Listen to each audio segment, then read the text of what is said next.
Good morning, dear students. Welcome to the channel Study with Banking Academy. First things first. First of all, on behalf of the team, I would like to express our deepest condolences to the family of Sushant Singh Rajput, and may his soul rest in peace. Having said that, I think ये जो event हुई उससे हमें एक motivation ये लेना चाहिए कि नेवर गिव अप एटीट्यूड का बहुत इंपॉर्टेंस होता है। कितनी भी सक्सेस मिली हो, लेकिन अगर ये एटीट्यूड नहीं है तो कभी भी हम पीछे हट सकते हैं। तो ये बहुत अच्छा मौका है कि जो लॉकडाउन में नेगेटिव इतना माहौल दिख रहा है, तब जो भी फैकल्टीज आपको मोटिवेशनल सपोर्ट कर रही है, चाहे वो संदीप सर के करंट अफेयर्स में आपने बहुत बार मोटिवेशनल कोट सुने हैं, या हरेंद्र सर का भी अभी एक मोटिवेशनल पोयम आया था। तो कहीं ना कहीं हम जब फैकल्टी से टच में रहते हैं या पूरी टीम से टच में रहते हैं तो जो नेगेटिव माहौल है उससे हम बचे रह सकते हैं, और दूसरा उसी के साथ साथ पढ़ाई पे अच्छे से फोकस कर सकते हैं। ठीक है, तो शुरुआत करते हैं। बैंकिंग एग्ज़ाम्स में जाने से पहले थोड़े पिछले 3 वीडियो को अगर हम याद करें तो सबसे पहला मेरा वीडियो आया था लॉकडाउन 2.0 के समय, जिसमें 10 मिनट्स के आजू बाजू पूरा एक गाइडेंस दिया गया था। उस गाइडेंस में 2 बातें थी। अगर आपने नोटिस की है, नहीं की है, तो ये वीडियो को अभी के अभी पॉज कीजिएगा और सबसे पहले उस वीडियो को देखिएगा। उसमें 2 बातें प्रूव हुई थी कि कभी भी ग्रामर के कारण लैंग्वेज नहीं सीखी जाती है, लेकिन लैंग्वेज के कारण ग्रामर ज़रूर सीखा जा सकता है। आप आपका एक्सपीरियंस चेक करो। बचपन से हर साल हम ग्रामर सीखते आ रहे हैं। हर गुजराती मीडियम वाला स्टूडेंट भी ग्रामर तो कंप्लीट सीखता है, लेकिन लैंग्वेज पे कमांड कभी भी उसके कारण से नहीं आया। ये हमारा एक्सपीरियंस है, आपका भी और मेरा भी। तो उस वीडियो से हमें ये पता चला कि हम जब पढ़ाई भी करें तो थोड़ा वर्बल पढ़ाई पहले हो और बीच बीच में थोड़ा सा ग्रामर आए तो ज़्यादा कमांड आएगा। तो कहने का मतलब आज की हमारी जो पढ़ाई है उसके ऊपर आने के लिए वो वीडियो हमारे लिए एक तो हेल्पफुल हो सकता है। दूसरा एक वीडियो आया था United Nations English language day, जो 23 फेब को मनाया जाता है, 23 अप्रैल को। उस वीडियो का पर्पस ये था कि इंग्लिश लैंग्वेज का थ्रू आउट द वर्ल्ड कितना इम्पोर्टेंस है और हम एज ए कंट्री कौन से नंबर पे स्टैंड कर रहे हैं, उसका पूरा गाइडेंस उस वीडियो में दिया गया था। और अभी शायद 1-2 दिन पहले एक मेरा इंट्रो वीडियो आया होगा जिसमें संदीप सर ने आपको सरप्राइज़ के तौर पे इंग्लिश का लेक्चर आएगा। उसमें मैंने भी आपसे इंटरेक्ट किया था और मैंने भी यही बातें बताई थी कि जब 2 सब्जेक्ट आ चुके हैं और बहुत अच्छे से आप पढ़ाई कर रहे हो तो क्यों ना इंग्लिश पे भी उतना ही अच्छा फोकस किया जाए। तो उसी बात को ध्यान में रखते हुए मैं डायरेक्टली पढ़ाई कराना स्टार्ट करूँ, उससे अच्छा है कि पढ़ाई के लिए कौन कौन से टॉपिक है उसका सिलेबस 2 से 5 मिनट में डिस्कस किया जाए। तो चाहे SBI है, PO है या असिस्टेंट है, IBPS है या RRB है या रिजर्व बैंक ऑफ इंडिया है, कोई भी एग्ज़ाम है, जनरली इंग्लिश का सिलेबस इसी के आजू बाजू आता है। अगर आप चेक करोगे तो प्री में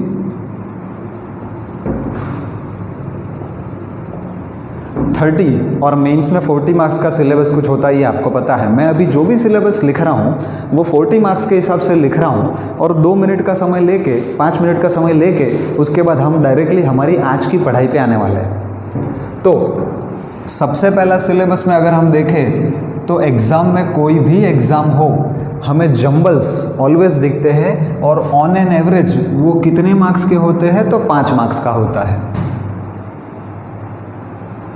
दूसरा, और ये टॉपिक आज हम सीखने भी वाले हैं, जिसके ऊपर कैसे सॉल्व करना चाहिए, उसके ट्रिक्स क्या है, शॉर्ट मेथड क्या है, कम से कम लिखना पड़े और वैसे कैसे सॉल्व करना है, ऐसी 2-3 बातों पे हम ध्यान देंगे। एक जंबल आज का होगा तो भी चलेगा, लेकिन हमारा पर्पस ये है कि जो 2 महीने में थोड़ा गैप आ चुका है उससे थोड़ा कनेक्टिविटी बढ़े। तो पहले ही वीडियो में मैं 4-5 जंबल डिस्कस करूँ उसका कोई मतलब नहीं है, तो बेटर एक जंबल, लेकिन उसको अच्छे से समझा जाए, सिर्फ एक जंबल। आगे दूसरा, हमारे सिलेबस में अगर आप देखोगे तो कॉम्प्रिहेंशन 10 से लेकर 15 मार्क्स तक का आता है। And friends, 2019 was the year जिसमें IBPS की जो एग्ज़ाम्स आई थी, खास करके असिस्टेंट की, उसकी मेंस के एग्ज़ाम का अगर आपने पेपर देखा हो तो ये कॉम्प्रिहेंशन उस एग्ज़ाम में 18 मार्क्स का पूछा गया है। तो जब मैं 10 से 15 मार्क्स लिख रहा हूँ तो वो एवरेज लिख रहा हूँ, कभी 12, कभी 15, पिछले साल 18 मार्क्स तक का भी आया हुआ है। उसके ऊपर भी आगे के लेक्चर में हम ज़रूर डिस्कस करेंगे। तीसरा topic, cloze test. Cloze test का मतलब होता है एक छोटा सा पैराग्राफ दिया होगा और हर 1-2 लाइन के बीच बीच में कहीं ना कहीं फिल इन द ब्लैंक्स होगी। और हर फिल इन द ब्लैंक के लिए नीचे 5 ऑप्शंस दिए होंगे, जिसमें से किसी एक को सिलेक्ट करना है। करेक्ट है तो 1 मार्क, गलत है तो -0.25, ये आपको अच्छे से पता है। तो ये आता है आपकी एग्जाम में 8 से लेकर 10 मार्क्स का। चौथा, और ये आपको बहुत अच्छे से पता भी है, idioms and phrases। मतलब if I say something which is not very clear or not very apparently clear, then you will say I am speaking and you are trying to read between the lines। तो read between the lines का मतलब होता है जो बातें मैंने exact कही नहीं, उसके आजू बाजू का कुछ मैंने कहा और उसमें से आपने मीनिंग पकड़ने की कोशिश की, तो उसे कहते हैं रीड बिटवीन द लाइंस। तो ऐसे इडियम्स और फ्रेजेस एग्जाम में 3 मार्क्स से लेकर 5 मार्क्स तक अलग से भी पूछे जाते हैं और बहुत बार कॉम्प्रिहेंशन के अंदर भी उसका यूज होता है। तो अगर उस इडियम का मीनिंग हमें नहीं पता है, या मुझे नहीं पता या आपको नहीं पता है, तो पक्की बात है वो सेंटेंस समझ में नहीं आएगा और एग्जामिनर वहाँ से एक आध सवाल पूछेगा ही। तो कहने का मतलब इडियम्स का भी उतना ही इंपॉर्टेंस है। और आप सबका फेवरेट मुझे पता है, ग्रामर। और ग्रामर में बात करें तो सबसे पहला तो एक आता है फिलर्स। उसमें क्या होगा, एक सेंटेंस के एक फिल इन द ब्लैंक होगी या तो 2 फिल इन द ब्लैंक होगी, दोनों के 5-5 ऑप्शंस दिए होंगे, जिसमें ग्रामर, जिसमें वोकैब, इन सब का कॉम्बिनेशन पूछा जाएगा। तो थोड़ा सा ग्रामर अच्छा है, थोड़ा सा वोकैब अच्छा है, तो फिलर्स में हम अच्छा सा स्कोर कर सकते हैं। और सिलेबस में मैं जो जो डिस्कस कर रहा हूँ आगे के लेक्चर सीरीज़ में, ये सारी चीज़ें कहीं ना कहीं आने भी वाली है। इसीलिए मैं पहले दिन गाइडेंस दे रहा हूँ कि इंग्लिश के लेक्चर में क्या क्या आने वाला है। और आगे हम सबको पता है, अगर ग्रामर पढ़ा हो और एरर फाइंडिंग ना आए, ऐसा हो नहीं सकता है। तो एक सेंटेंस में अगर मैं 5 ऐसे टुकड़े कर दूँ, हर टुकड़े में से कौन से पार्ट में गलती है, अगर आप वो ढूंढ लेते हो तो आपको 1 मार्क मिलता है। इसमें ट्विस्टिंग एंड टर्निंग किया जाता है, कभी उल्टा पूछा जाता है, 4 पार्ट गलत और 1 पार्ट सही, तो कौन सा सही पार्ट है उसे आपने ढूंढना है, फिर भी 1 मार्क मिलेगा। और कभी कभार प्रीलिम्स में एग्ज़ाम वाले हमारे ऊपर ज़्यादा खुश हो जाते हैं, तो आशीर्वाद के रूप में कभी कभार वो हमें क्या पूछ लेते हैं, स्पेल टेस्ट। मतलब 4 या 5 वर्ड्स लिखे होंगे, कोई एक का स्पेलिंग गलत होगा, अगर आप उसको टिक भी कर लेते हो, स्पेलिंग को करेक्ट नहीं करना है, सिर्फ गलत स्पेलिंग को टिक भी कर लेते हो, तो भी 1 मार्क मिल जाता है। ये सब चीज़ें अगर मिला ली जाए तो 10 से 12 मार्क का grammar on an average paper में आपको दिखता है। दूसरा, आप ओवरऑल एनालिसिस देखो तो 40 जो मार्क्स का मैंने सिलेबस लिखा है, उसमें से आप चेक करो ग्रामर कितना है, तो 30% है और 70% क्या है, तो वो तो वर्बल है। तो ऐसा नहीं है कि ग्रामर स्कूल के समय में जो हम पढ़ते थे, थोड़े subject verb agreement, noun, pronoun, adverb, adjective, tenses, active passive voice, उसके रूल्स रट्टा मार लिए और एग्जाम में उस रूल से सवाल आ जाएगा। कभी ऐसा होता है, कभी ऐसा नहीं होता। लेकिन अगर कोई स्टूडेंट है जो ये सारे पॉइंट के ग्रामर की थियरी बहुत ज़्यादा पढ़ने नहीं गया है, लेकिन हिंदू एडिटोरियल्स है, इंटरनेशनल लेवल पे न्यूज़ है, नॉवेल्स है, उसका रेगुलर बेस पे अगर रीडिंग हैबिट है, तो बिना ग्रामर को पढ़े भी स्टूडेंट को एक सेंस आ जाती है कि कहाँ क्या गड़बड़ी है सेंटेंस में, कहाँ प्रीपोजिशन गलत है। तो हमें किसी को एक्सप्लेन करते ना आए, लेकिन हमारा आंसर करेक्ट होगा, तो हमें कहाँ एग्जाम में एक्सप्लेन करना है, हमें तो सिर्फ और सिर्फ आंसर दे के आना है, एक्सप्लेनेशन नहीं मांगा जाता है। कहने का मतलब ये जो भी सिलेबस डिस्कस किया है, हर टॉपिक के ऊपर धीरे धीरे करके एक एक टॉपिक को अच्छे से डिस्कस किया जाएगा। ठीक है, चलो तो डायरेक्टली हमारी पढ़ाई पे आते हैं और आज का हमारा सबसे पहला टॉपिक जो है जंबल्स, उसके ऊपर डिस्कशंस करते हैं।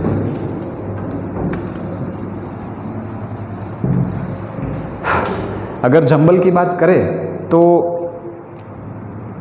एक इंजीनियरिंग की लैंग्वेज में बात की जाए या नॉर्मल टोन में बात की जाए तो हम उसे कहते हैं पाटिया बिठाना। कहने का मतलब आपको ABCDEF ऐसे करके कुछ 5 या 6 या 7 सेंटेंसेस देते हैं और उन्होंने जंबल के सेंटेंसेस को एक ऑर्डर में नहीं दिया होता, इधर उधर कर दिया होता है। इसका मतलब ये है कि अगर हर सेंटेंस क्या कहना चाहता है उसको आपने थोड़ा अपने लैंग्वेज में समझ में आना शुरू हो, उस जंबल में आने वाले कीवर्ड्स थोड़े समझ में आए और थोड़ी सी ट्रिक्स मैं सॉल्व कराते समय डिस्कस करूँगा। अगर ये 3-4 बातों का ध्यान रखा जाए तो जंबल को बहुत अच्छे से सॉल्व किया जा सकता है। दूसरा, मैं ये मान के चल रहा हूँ कि आप जंबल अभी पहली बार सीख रहे हो, तो एकदम ज़ीरो लेवल से मैं डिस्कस कर रहा हूँ। तो कोई ऐसा स्टूडेंट सुन रहा हो वीडियो या देख रहा हो, उसे लगे नहीं ये तो जंबल मेरे को आता है, फिर भी हमें ज़ीरो से एक बार वापस देखना है, फिर एडवांस लेवल तक भी हम जाएंगे। जो जो टॉपिक मैंने डिस्कस किए वो हर टॉपिक के न्यू पैटर्न के क्वेश्चंस भी अब तो एग्जाम में आते हैं, तो थोड़ा सा आगे जाके बेसिक डिस्कस हो जाए, उसके बाद एडवांस लेवल के क्वेश्चन भी हम डिस्कस करेंगे। ठीक है, तो ज़्यादा टाइम ना लेते हुए डायरेक्टली एक जंबल क्वेश्चंस पे आते हैं। जंबल का एक क्वेश्चन यहाँ पे आपको स्लाइड पे दिख रहा होगा, जिसकी मैं इंस्ट्रक्शन पढ़ रहा हूँ और उसको अच्छे से सॉल्व करना शुरू करते हैं। आपने ऑब्जर्व करना है कि मैं कैसे सॉल्व कर रहा हूँ। एक बार मेरा सॉल्यूशन ख़त्म होगा, उसके बाद मैं आप ही को पूछने वाला हूँ कि मैंने जंबल सॉल्व करते समय कौन कौन से स्टेप्स को फॉलो किया है, और अगर वो स्टेप्स आप आइडेंटिफाई कर लेते हो तो आज शायद मैं होमवर्क में भी आपको जंबल दूंगा। ठीक है, डायरेक्शन में ऐसा कुछ लिखा है कि rearrange the following 6 statements A B C D E F in the proper sequence to form a meaningful paragraph, then answer the questions given below them। अब नीचे सवाल क्या दिए जाते हैं ये आपको वैसे तो पता ही है, नहीं भी पता है तो जनरली आप जब A B C D E F जो आपको सेंटेंसेस दिख रहे हैं, सपोज उसका एक सीक्वेंस आपने बना लिया कुछ ऐसा, सपोज, तो सवाल क्या पूछेंगे, which of the following is first, तो स्टूडेंट्स आप क्या आंसर दोगे, डी। अगर वो लोग पूछे which of the following is last, तो आप क्या आंसर दोगे, एफ। कहने का मतलब नीचे दिए गए सवाल ज़्यादा इंपॉर्टेंट होते नहीं हैं। ये 6 जंबल को सॉल्व करने का एक प्रोसीजर अगर आपके माइंड में पहले आ जाए तो शायद कुछ काम का हो सकता है। तो डायरेक्टली क्वेश्चन पे आते हैं और आपने ये ऑब्जर्व करना है कि मैं यहाँ पे क्या क्या लिख रहा हूँ। कुछ कुछ लिखूंगा लेकिन पूरा सेंटेंस लिखूंगा नहीं, और क्या लिखना मैं बता भी देता हूँ। सपोज आपने एक सेंटेंस सुना और उस सेंटेंस में सामने वाले को कोई क्वेश्चन आया कि ये आपने जो भी इंफॉर्मेशन दी है उसमें कुछ मिसिंग है। सपोज मैं ऐसा कहूँ कि ये लड़का ऑनेस्ट है, मैं अगर इंग्लिश में बोलूँ दिस बॉय इज ऑनेस्ट, तो आप बोलोगे सर रुको रुको रुको, ये सेंटेंस आप पहला कैसे बोले, दिस बॉय मतलब कौन सा बॉय, मुझे पता ही नहीं है। इसका मतलब ये हुआ कि ए में अगर आपको ये सेंटेंस दिया गया कि दिस बॉय इज ऑनेस्ट, तो ये कभी भी पहला नहीं आ सकता है, क्योंकि दिस बॉय का मतलब कोई ना कोई तो बॉय होगा, तो ये दिस बॉय मेरे काम का है। तो वैसे हम इस जंबल को देखते हैं। जंबल का नंबर ए सेंटेंस लिखा हुआ है, there are various ways to reduce this gap. अब आप चेक करो इसमें मेरे काम का क्या आया या आपके काम का क्या आया। तो एक तो उन्होंने लिखा था दिस गैप, और शुरुआत में लिखा था क्या करना है, उसको रिड्यूस करना है, वेज। तो मैं शॉर्ट में इतना लिख रहा हूं कि बहुत सारे रास्ते हैं रिड्यूस करने के, ये वाला गैप। तो आप तुरंत बोलोगे सर कौन सा गैप पता नहीं है, इसका मतलब आपका ये ए वाला सेंटेंस कभी भी पहला आ सकता नहीं है। तो मैं इसको क्या करता हूँ, कैंसिल करता हूँ। जंबल सॉल्व नहीं हुआ है, जंबल का पूरा सीक्वेंस पढ़ा भी नहीं है, लेकिन इतना पक्का है कि ए तो कभी भी नहीं आ सकता। तो चलो बी को चेक करते हैं। बी में लिखा हुआ है हाउ एवर, रुको रुको आगे नहीं पढ़ना है। ये हाउ एवर का मतलब तो ये हुआ कि मैंने 2 सेंटेंस अगर बोलने हैं और दोनों को ऑपोजिट बताना है तो बीच में किसका यूज होता है, हाउ एवर का। सपोज मैं एक सेंटेंस बोलता हूँ, आप भी हो सके तो साथ में बोलिएगा। मैं मान के चलता हूँ आप पूरा पार्टिसिपेट करते हो, तो एक्टिवली पार्टिसिपेट करना है।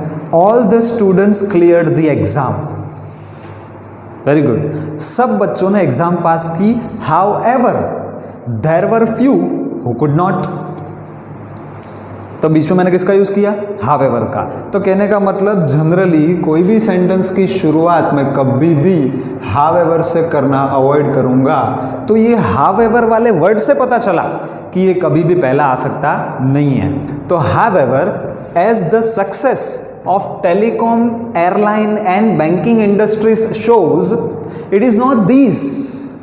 अब देखो क्या लिखा उन्होंने, it is not these।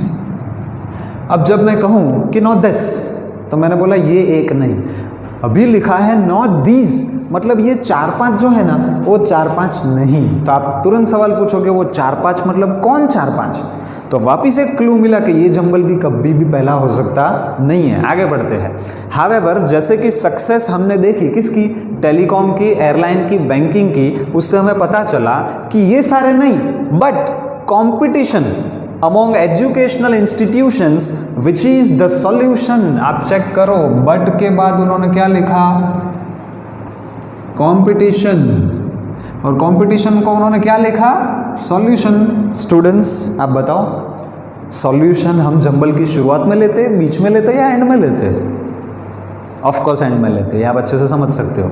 तो उससे एक आइडिया आया कि जब भी कोई टॉपिक मैं बोलना चाहता हूँ, कोई एक छोटा सा पैराग्राफ जैसे ये वाला, तो एंड में मैं क्या बोलूँगा, या तो सॉल्यूशन, या तो सजेशन, या तो किसी भी तरह की रेमेडी दूंगा, एडवाइस दूंगा, या कंक्लूजन दूंगा। ठीक है, तो ये कभी भी मेरा पहला नहीं आ सकता है, लेकिन बच्चों ध्यान में रखना कि ये कभी भी लास्ट में काम आ सकता है। सी को देखते हैं। सी में लिखा हुआ है, today there is a huge demand in industry for talented youth with certain skill sets. इसका मतलब ये हुआ कि सी में एक तो लिखा टुडे, दूसरा लिखा शॉर्ट में मैं लिखता हूँ क्या है, डिमांड है। डिमांड किसकी है, एक तो टैलेंट की है और एक तो स्किल की है। गाइज एक बात बताओ, इतनी बातें मैंने शॉर्ट में लिखी हो तो 1 मिनट भी नहीं जाता है, लेकिन मुझे कभी भी ये जंबल का सेंटेंस वापस पढ़ना नहीं पड़ेगा, क्योंकि जो मैंने 1-2 वर्ड्स लिखे हैं वो मेरे लिए काफ़ी है। उससे आइडिया आ सकता है कि जंबल कहना क्या चाहता है। तो आप जब भी किसी बात का इंट्रोडक्शन देते हो तो मैं ऐसा बोल सकता हूँ, अगर मुझे कोरोना वायरस कोविड-19 के बारे में बोलना है तो मैं ऐसा बोल सकता हूँ, today the world is facing the pandemic in a very grim and severe way. तो टुडे करके मैंने टॉपिक का इंट्रोडक्शन दिया। तो आपको एक बात का आइडिया आया होगा, शायद, पक्का नहीं, कभी भी ओवर कॉन्फिडेंस में जाना नहीं है, शायद माइंड में चलाना है। शायद ये मेरा पहला आ सकता है कि भाई आज मार्केट में डिमांड है कैसे लोगों की, जिसके पास बहुत ज़्यादा क्या हो, टैलेंट, बहुत ज़्यादा क्या हो, स्किल। ठीक है, चौथा वाला सेंटेंस देखते हैं, डी। फीडबैक। फीडबैक आप समझते हो, रिस्पॉन्स मिला। तो फीडबैक कहाँ से मिला, from the industry indicates that the reason for this trend. अब आप चेक करो, आपको ऊपर मिला था दिस गैप, तो आपने बोला फर्स्ट नहीं आएगा, तो अभी उन्होंने लिखा the reason for this trend. तो आप तुरंत एक सवाल पूछोगे, सर ये ट्रेंड का मतलब कौन सा ट्रेंड? तो आप चेक करो, कहीं पे ट्रेंड मिला क्या, नहीं मिला। कहीं पे गैप मिला क्या, नहीं मिला। जैसे ही गैप मिलेगा, जैसे ही ट्रेंड मिलेगा, तो 2 सेंटेंसेस की हमें पैर मिल जाएगी। तो मैं वापिस पढ़ता हूं, feedback from the industry indicates that the reason for this trend is a huge gap. किसके बीच में गैप है, चेक करो, गैप गैप गैप, हाँ, तो वो है गैप। गैप किसके बीच में है, between the skill sets required in the market. Market में जो स्किल चाहिए वो, and the education system output. तो गैप 2 चीज के बीच में है, एक हमारा एजुकेशन और एक सामने दी जाने वाली स्किल। तो आप जरा बच्चों ध्यान से देखो, तो यहाँ पे गैप मिला, यहाँ पे गैप मिला। गैप को रिड्यूस कब करोगे, जब गैप आएगा। इसका मतलब मुझे सबसे पहले एक पैर मिल चुकी है, वो है डी और ए। तो गाइस मुझे बताओ, ए और डी या डी और ए? अगर आप बोलते हो पहले ए आएगा फिर डी, तो ए में आप बोलोगे ये वाला गैप, तो सामने वाला पूछेगा सर कौन सा गैप? तो यस, सबसे पहली पैर मेरी बनी वो है डी और ए। अब जरा ध्यान से इसको बिठा के देखो। तो फीडबैक, अच्छा फीडबैक आप कब लेते हो, जब आपने कुछ एक्सपेरिमेंट किया हो, किसी को अच्छा सा खाना खिलाया हो, कोई अच्छा सा प्रोग्राम दिया हो, बाद में फीडबैक आता है। तो पक्का ये वाला सेंटेंस भी कभी भी मेरा पहला नहीं हो सकता था। ठीक है, और आगे देखते हैं। तो फीडबैक से पता चला कि ये जो ट्रेंड है, कौन सा ट्रेंड है वो तो मुझे अभी तक मिला नहीं है। उस ट्रेंड का कारण है गैप। किसके बीच में गैप, एक तरफ जो एजुकेशन सिस्टम है, एक तरफ जो स्किल है। फिर उन्होंने ए में बोला उसको हम कम कर सकते हैं। ठीक है, आगे देखते हैं। ई, बस लास्ट 2 सेंटेंस बाकी है। Many recommend. अच्छा, मैनी रिकमेंड, रिकमेंड का मतलब होता है सजेस्ट करना। भाई आप सजेस्ट कब करते हो, मैं वीडियो में आता और डायरेक्टली पहले मेरा इंट्रोडक्शन भी नहीं देता और डायरेक्टली बोलता भाई ये वाली बुक पढ़ने का, तो आप मुझे सुनते क्या? कभी नहीं सुनते। तो मैंने थोड़ा सा रैपो बिल्ड किया। और रेपो बिल्ड करने के बाद अगर सजेशन दिया तो आप सुनोगे। तो कभी भी कोई भी जंबल डायरेक्टली रिकमेंडेशन से शुरू होता नहीं है। तो ये जो रिकमेंड लिखा उससे मुझे पता चला कि ये कभी भी मेरा पहला हो नहीं सकता है। ओके, पढ़ते आप भी पढ़ना साथ साथ में। मैंने रिकमेंड प्राइवेटाइजेशन और कॉर्पोरेटाइजेशन। प्राइवेटाइजेशन आप समझते हो, पब्लिक सेक्टर बैंक का कभी प्राइवेटाइजेशन होता है या कभी रिवर्स होता है। और कॉर्पोरेटाइजेशन मतलब कॉर्पोरेट वर्ल्ड जो होता है उस तरह का बना देना, किसको? एजुकेशन सिस्टम को। ऐसा बहुत सारे लोगों ने सलाह दी। तो मैं शॉर्ट में लिखता हूँ क्या क्या रिकमेंड किया। शॉर्ट में लिखने में तो आप मेरे से ज़्यादा एक्सपर्ट हो, तो मैं भी लिखता हूँ प्राइवेटाइजेशन और कॉर्पोरेटाइजेशन। किसका? एजुकेशन सिस्टम का। ठीक है, तो ये आपको पता चल चुका है कि ये कभी भी पहला नहीं आ सकता है। लास्ट सेंटेंस देखते हैं बच्चों। अभी तक आपको ये लग रहा होगा कि सर इतना सारा डिस्कस कर रहे हैं और अभी तक आंसर नहीं आ रहा है। बिलीव मी, मैं लास्ट सेंटेंस लिखूंगा और पूरा जंबल सॉल्व हो चुका होगा। अभी इस बात पे ध्यान मत देना कि कितना समय सॉल्व करने में जा रहा है। अभी मैं आपको एक्सप्लेन कर रहा हूँ तो टाइम जा रहा है, पर एक बार आपका सिस्टम बैठा तो 5-5 मिनट के अंदर पूरा जंबल बहुत अच्छे से सॉल्व करने वाले बहुत सारे बच्चे भी हैं। और अभी जो बच्चों का सिलेक्शन हुआ, कुछ लोगों का सक्सेस स्टोरी अगर आपने सुना तो उसमें उन्होंने ये बातों के ऊपर भी कुछ डिस्कस किया है कि कैसे इंग्लिश को आसान भाषा में समझाया जाता है। आपने ऑब्जर्व किया होगा हर सेंटेंस का मैंने थोड़ा थोड़ा हिंदी भी किया है, पूरा नहीं किया, थोड़ा थोड़ा किया, क्योंकि थोड़ा आपको जजमेंट भी आ रहा है। चलो लास्ट सेंटेंस पे आते हैं। डिस्पाइट दिस, अब शुरुआत में ही एक बात लिख दी, डिस्पाइट दिस। इसका मतलब क्या होता है बच्चों? इसके बावजूद। तो अगर मैं ऐसा बोलता हूं कि भाई इसके बावजूद, आप तुरंत मुझे रुको रुको रुको, किसके बावजूद?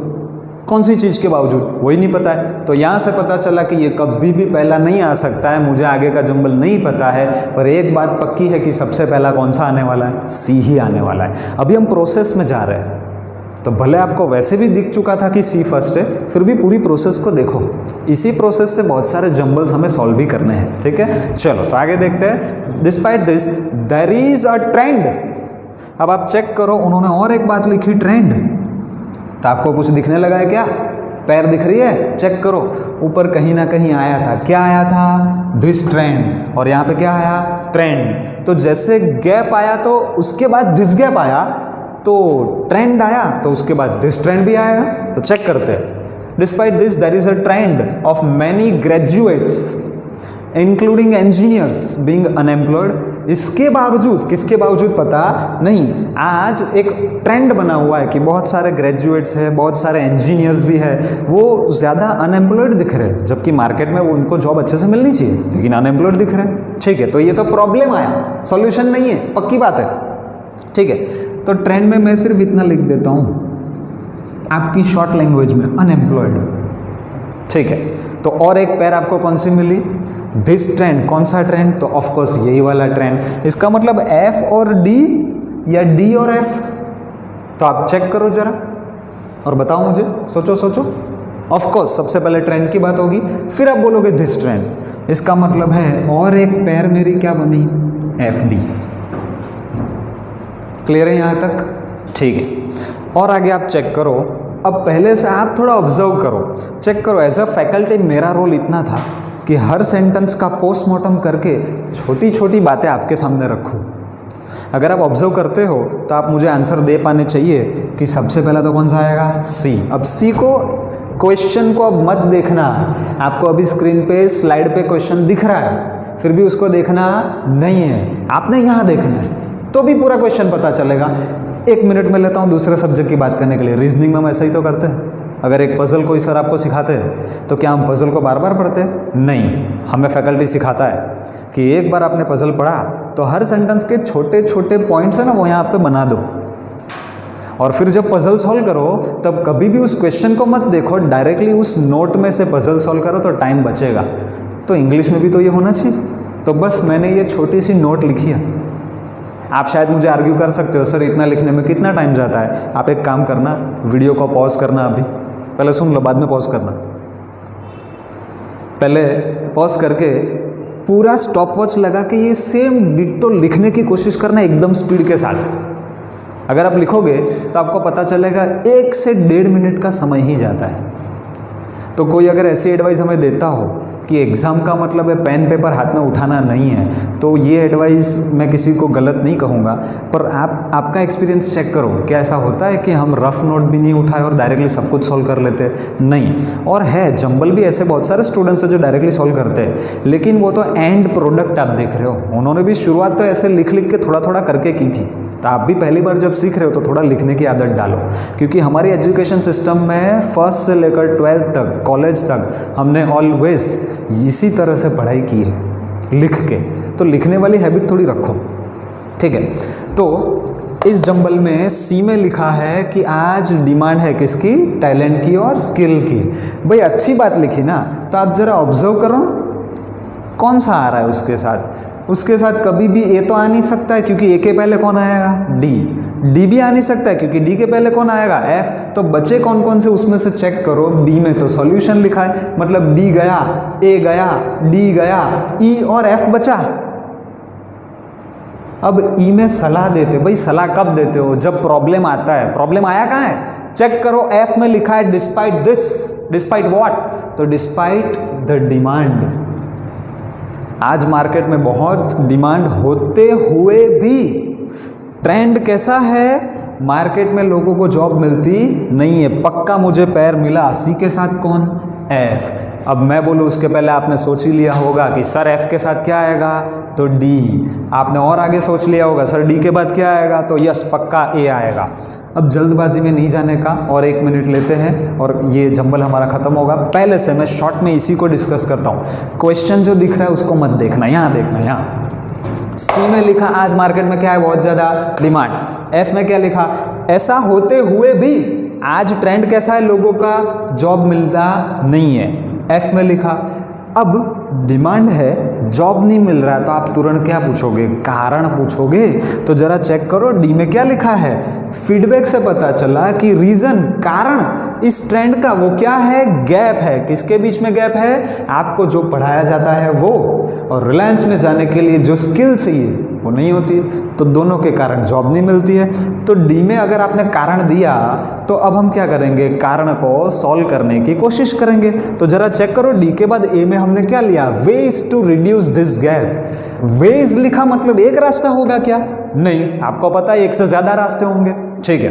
तो 4-5 रास्ते हर कोई क्या करेगा? रिकमेंड करेगा या सॉल्यूशन देगा? आप मुझे बताओ। अगर आपको कोई फ्रेंड कोई सलाह मांगे तो आप उसे डायरेक्टली सॉल्यूशन देते हो या 4-5 सजेशंस देते हो?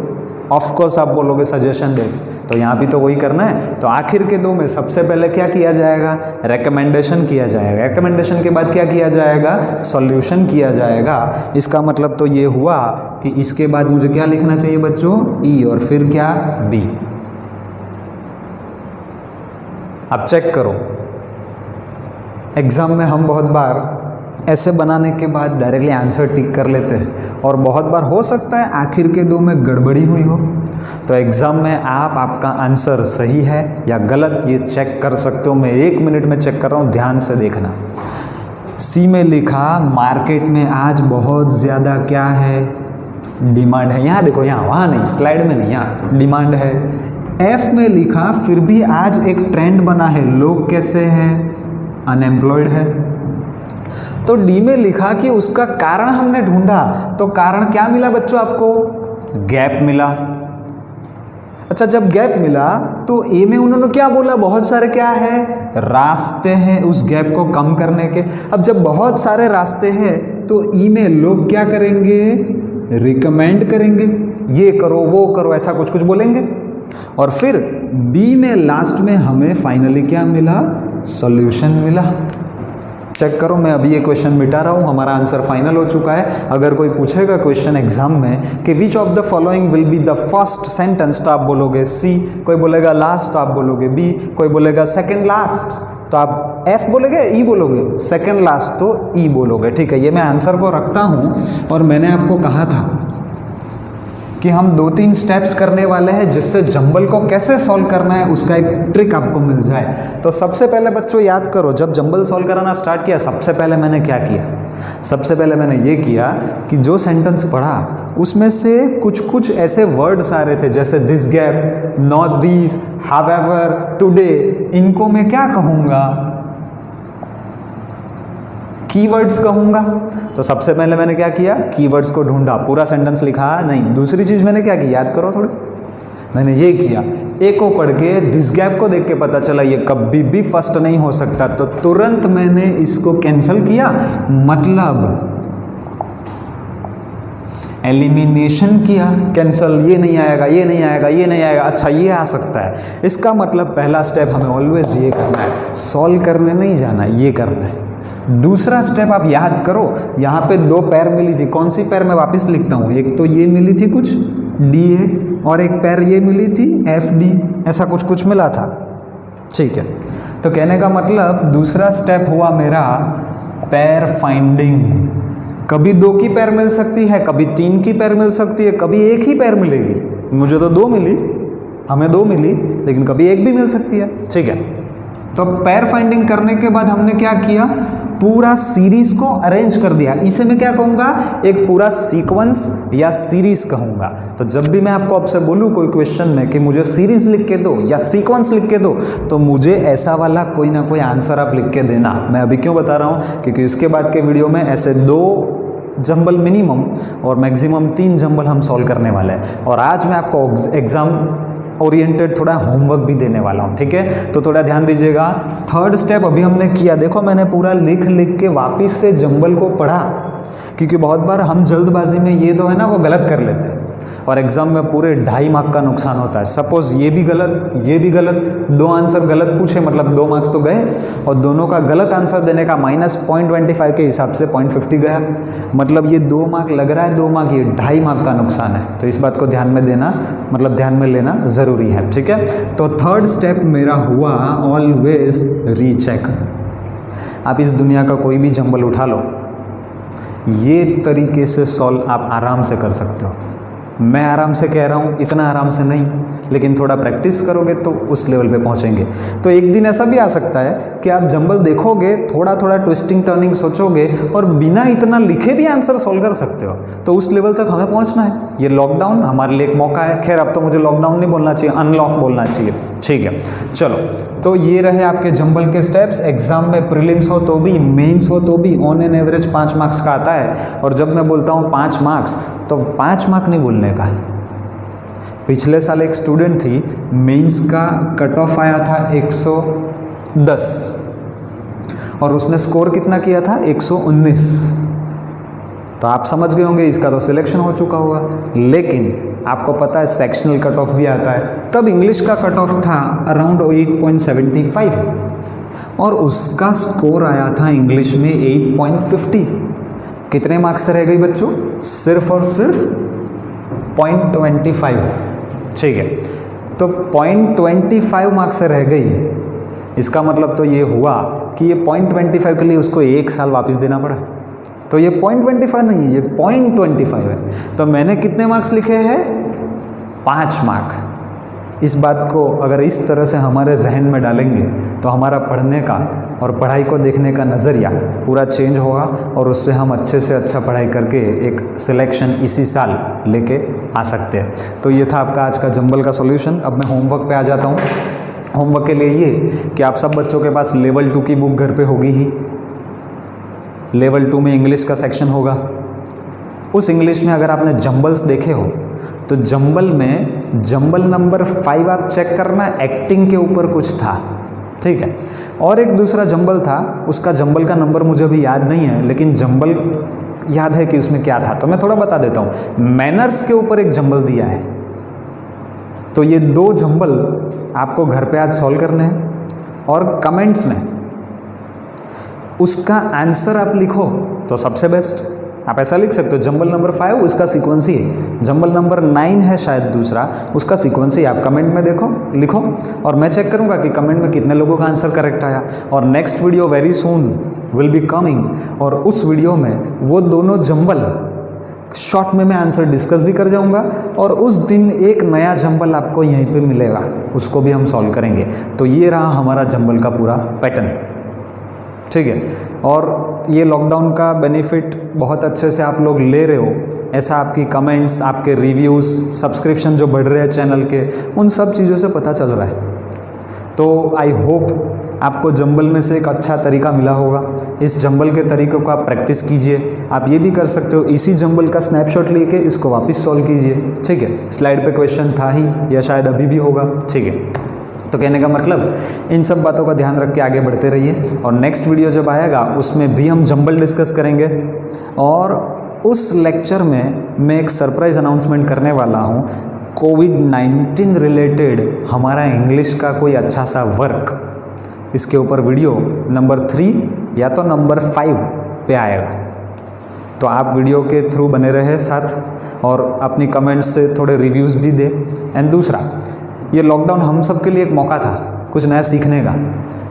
वैसे एज ए फैकल्टी आपने मुझे हर बार देखा है, पर मुझे कभी ये वीडियो बनाने का ऐसा एक्सपीरियंस नहीं है, और ना ही मुझे वीडियो बनाना इतना अच्छे से आता था।